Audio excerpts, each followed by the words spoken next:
Meus herculóides, a casa caiu de vez. Fala para Brasília porque novos áudios estão revelando como seria o plano de golpe de Estado no final de 2022. Tá? Um policial, ou pelo menos um desses agentes que teve ali o celular apreendido e depois periciado, teria, né, o apoio, que teria o apoio de pelo menos 100% da Marinha. E é claro que esses áudios chegaram pra gente, quem tem todos os detalhes dessa história toda. É nós aqui, do Jumentinho Amarelo. E se você caiu naquela conversa de que o golpe foi só com velhinhos, com bíblias, com bandeira de Brasil, estilingue e bolinha de gude. Ninguém dá golpe de Estado num domingo, aqui em Brasília, com pessoas que estavam aí com bíblias embaixo do braço e bandeira do Brasil na mão. Nem usando aí estilingue e bolinha de gude. E muito menos batom. Bolsonaro e o bolsonarismo sempre vem com essa historinha, querendo te manipular, querendo dizer que a única tentativa de golpe foi o 8 de janeiro, foi aquela palhaçada, o quebra-quebra e tal, que ele diz que não teve, mas a gente sabe que teve, tinha gente armada, tinha gente com bomba, mas a tentativa, no caso do Bolsonaro, não é o 8 de janeiro, são coisas de antes e ele sabe disso. Eu sei. A Polícia Federal encontrou em celulares do bolsonarista, que também era agente federal, que inclusive foi o mesmo que vazou informações sobre a segurança de Lula para servidores ligados a Bolsonaro. Pois bem, eles encontraram áudios que ele menciona que um grupo de elite armado e preparado já estavam todos prontos para prender ministros do STF. E ele também admite que a equipe estava disposta para usar a força letal, afirmando que estava pronto para matar era todo mundo. Nós fazemos de uma equipe de operações especiais que estava pronta para defender o presidente armado, sabe, e com poder de fogo elevado, para empurrar quem viesse à frente, entendeu, velho? A gente estava pronto para. Só que aí o presidente, esperávamos só o ok do presidente, uma canetada para a gente agir. E a gente ia com muita vontade, a gente ia empurrar meio mundo de gente. E olha, gente, isso é muito pesado. Ele diz que era para ter cortado a cabeça de Alexandre de Moraes por ele ter impedido o Bolsonaro de ter colocado na chefia da Polícia Federal o Ramagem. O Alexandre de Moraes realmente tinha que ter tido a cabeça cortada quando ele impediu de o presidente colocar um diretor da Polícia Federal, né, o Ramagem. Tinha que ter cortado a cabeça dele, era ali. Você tá entendendo? Mas não fez. Foi frouxo. Entende, cara? E tentou fazer tudo direitinho, 4 linhas, não sei o que, e só se ferrou. Mas não tem volta, entende, irmão? O Alexandre de Moraes agora é o presidente na prática. A gente estava preparado para isso, inclusive, para ir prender Alexandre de Moraes. Eu ia estar na equipe. E ele também deixa bem claro que Bolsonaro falou sim com os comandantes das Forças Armadas que tanto o Freire Gomes como o Batista Júnior, eles não aderiram à tratativa de golpe, que só o Garnier da Marinha que estava lá 100% golpista com o Bolsonaro. Só que o presidente deu para trás porque na véspera que a gente ia agir, o presidente foi traído dentro do exército, né? Os generais foram lá e deram ultimação, disseram que não iam mais apoiar ele. Ou seja, na realidade o PT pagou para eles, comprou esses generais. Os generais se venderam ao PT no último minuto que a gente ia tomar tudo, entende, cara? Eu tô falando que o Garnier foi o único que deu apoio a ele. Exatamente, Garnier foi o único, cara, o único. A Marinha, desde o começo, foi a única que apoiou ele 100%, o resto tirou o corpo. Gente, olha a gravidade desses áudios. Esse bolsonarista está afirmando o que todos nós já sabíamos. Que se as Forças Armadas tivessem entrado com o Bolsonaro no plano golpista, um presidente eleito, um vice-presidente e ministro do STF estariam mortos. Pode isso, Arnaldo! Mas agora vejam, esses áudios vazaram justamente quando o Bolsonaro vai dar entrevista nos estúdios da UOL. Ele faz aquela palhaçada e mente e diz para Carla Araújo e o Josias de Souza que ninguém queria matar ninguém e que nunca existiu minuta de golpe. Quando se fala estado de sítio e defesa, você tem que, além de convocar os conselhos, você pode ver, nenhum presidente da Câmara, nem do Senado foram convocados, que é o primeiro passo para isso aí. E você tem que apresentar uma exposição de motivos, depois mandar a proposta, né, para o Congresso. E isso foi conhecido como minuta de golpe. O que Alexandre de Moraes acabou de nos responder? Que não tem minuta de golpe. Mentira! Pois é, né? Mas a gente sabe que o procurador-geral, o Gonê, ele apresentou a denúncia afirmando que Bolsonaro, ele tanto foi informado quanto ele concordou com o plano Punhal Verde e Amarelo, que previa o assassinato do presidente Lula, do Alckmin e do então presidente do Tribunal Superior Eleitoral, que era o Alexandre de Moraes.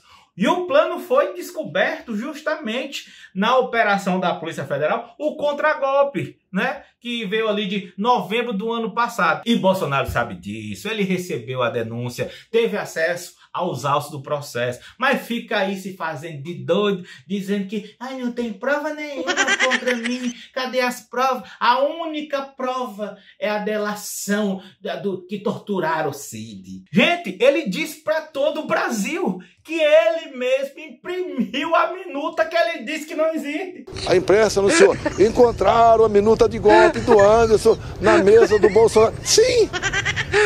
Porque havia requerido, meu advogado havia requerido, mandou para mim, eu imprimi. Eu queria saber o que era isso. E além disso, a Polícia Federal, por meio da operação Tempus Veritatis, de fevereiro do ano passado, você lembra? Encontrou lá na sede do PL, em Brasília, documentos que defendia e anuncia a decretação do estado de sítio, de uma garantia da lei da ordem, uma tal de GLO. Esquadrão Relâmpago! E olhe a canalice, ele diz que nunca teve acesso aos autos, que é mentira, e diz que nunca viu a tal minuta de golpe. Beleza, mas aí o Josias, ele confronta e diz que os comandantes, eles deram depoimentos que afirmam que Bolsonaro chegou com um documento, com um decreto, com a minuta para eles avalizarem, né? E aí o Josias pergunta, os comandantes estão mentindo? Aí o Bolsonaro responde, não, eles não mentiram. Você é condenado agora sem minuta de golpe? O que fizeram com o ministro antes da Justiça, algo terrível. Acharam um pedaço de papel na casa dele, seria uma proposta de estado de defesa. Ele, assim como eu, em viagem pelo Brasil, era comuníssimo. O pessoal me enchia de papel. Pedido de emprego, sugestões. Olha, presidente, eu não vi os autos, evidentemente, mas vi o depoimento dos comandantes militares, né? O Freire Gomes, o Batista Júnior, eles, no depoimento, disseram que o senhor expôs a eles um decreto, uma minuta, e pediu a eles que avalizassem aquilo. Eles se recusaram a avalizar. Então, isso se consta dos autos, né? O que eu quero é o seguinte, eu quero ter acesso a isso. Por quê? Mas o senhor exibiu havendo uma minuta de defesa do sítio, se fosse feito por mim, se eu tivesse aqui a essência, isso é algo realmente contundente. Agora, o que eu preciso? Ter acesso a isso. Mas os comandantes mentiram, então? Não. Não estou dizendo que eles mentiram de jeito nenhum. Então, veja, Bolsonaro disse que a minuta não existiu, mas o comandante disse que ele chegou com a minuta para eles avalizarem. E o Bolsonaro disse que os comandantes não estão mentindo, gente. É controvérsia emocional. Gente, Bolsonaro e seus advogados tiveram acesso aos autos, sim. Inclusive, eles reclamaram publicamente de trechos vazados e disseram que iriam se manifestar nos autos, ou seja, sabiam que o processo estava aberto e disponível para consulta. O STF garantiu o direito ao contraditório e à ampla defesa. Então você deve estar se perguntando, por que Bolsonaro faz isso? Isso faz parte de uma estratégia para ele desacreditar as instituições, se vitimar como um perseguido político e acusar a justiça de não deixar ele se defender. Quando o processo, na verdade, segue rigorosamente os trâmites legais. Vocês acham mesmo, gente, que se o Bolsonaro tivesse acesso, que rolasse mesmo essa pula de etapa, essa queima, os advogados de todo o Brasil, a justiça não já teria caído em cima, o próprio meio de comunicação? Isso é o básico, sabe, da educação infantil metodológica, viu? Mas a lógica usada é a mesma em todos os momentos. Não tem nada contra mim, não tem prova contra mim. Mas quando mostra a prova, não. Isso é armação, perseguição política.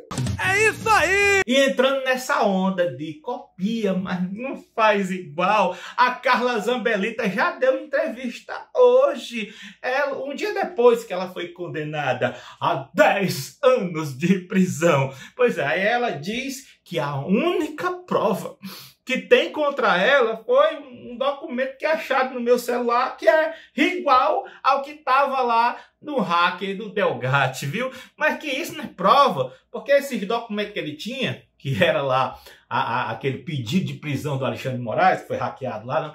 Pois é, que todo mundo recebeu, que qualquer pessoa podia ser acusada. E além disso, quando fala-se de provas, ele diz que a prova mais concreta que ele tem é um documento que o Walter Delgatti teria me mandado. Na verdade, não é que ele teria me mandado, estaria de posse dos meus pertences e também de posse dos deles, que era o tal mandado de prisão.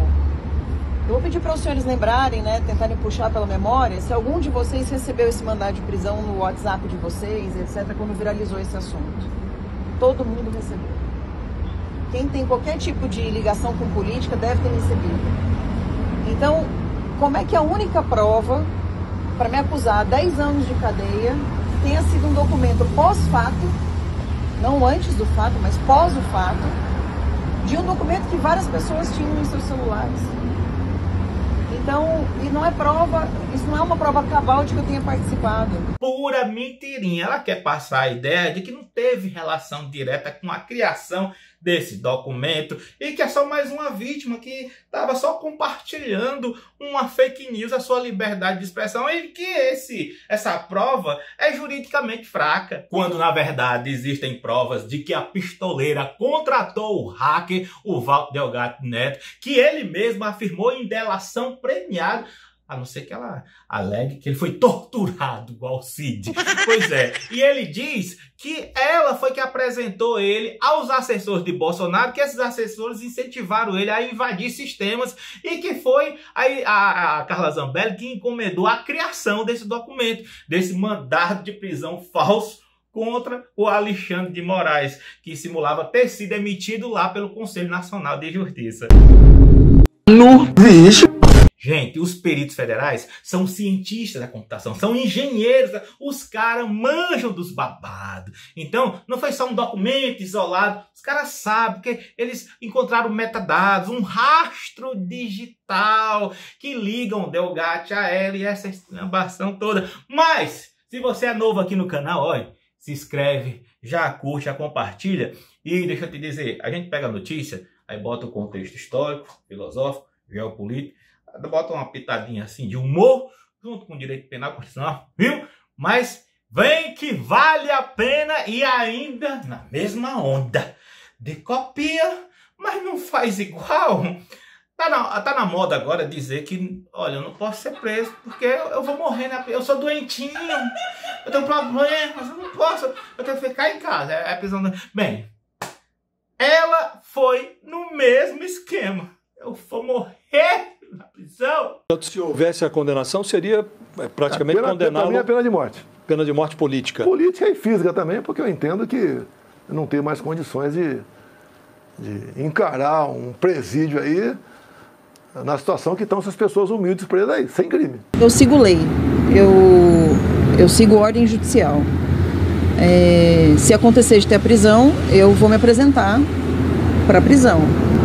Mas eu hoje não me vejo capaz de ser cuidada da forma como eu tenho que ser cuidada, com constantes...